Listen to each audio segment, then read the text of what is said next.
बहुत सारे फैक्टर्स को डिस्कस कर रहे हैं जो कि रीज़न बने हैं साइट तबाही की। उसमें एक बहुत बड़ा मसला डिफॉरेस्टेशन का भी है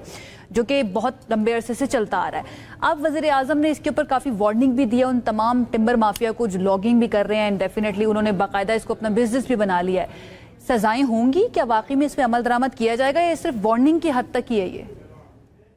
बिल्कुल, देखिए चंद ह्यूमन लेड एक्टिविटीज़ की वजह से जो एनवायरमेंटल डेग्रेडेशन हो रही है उसकी वजह से जो भी क्लाइमेट कैटास्ट्रोफीज आते हैं जिनको हम कहते हैं कि क्लाइमेट चेंज की वजह से आ रहे हैं, लेकिन उनको हम ज़्यादा शिद्दत इख्तियार उनमें तब होती है जबकि हम भी उसके अंदर यानी कि इंसान भी कुछ ऐसे अमल करते हैं जिससे कि वो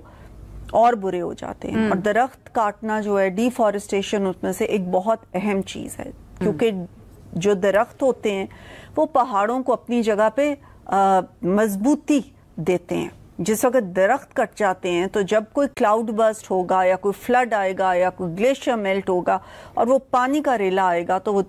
सिर्फ पहाड़ों के ऊपर से ना सिर्फ एक तेजी से गुजरेगा लेकिन वो साथ अपने मिट्टी और बोल्डर्स, वो जो बड़े बड़े पत्थर हैं हमने देखे टीवी पे, वो साथ लेके आएगा। लेकिन दरख्त ना सिर्फ ये कि पहाड़ों की मिट्टी को मजबूत बनाते हैं, वो उस तरह रेलों में नहीं आती, और दूसरा ये कि जाहिर है दरख्तों का जो कार्बन डाइऑक्साइड अब्जॉर्ब करने की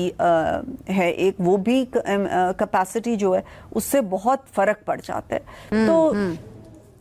ये माफियाज को कंट्रोल करना इस वक्त प्राइम मिनिस्टर साहब ने कहा है कि this has to be a major priority और इसको बिल्कुल इसके ऊपर सख्ती से अमल दरामद कराया जाएगा क्योंकि जहां हम एक तरफ दरख्त लगा रहे होते हैं, दूसरी तरफ अगर ये टिम्बर माफिया दरख्तों को काटते जा रहे हैं तो उसका फिर उसका बहुत बुरे असरात अब हमने खुद देख लिए हैं। मैंने आपको बताया कि किस तरह लोगों के घरों के अंदर मिट्टी के इतने वो गारे के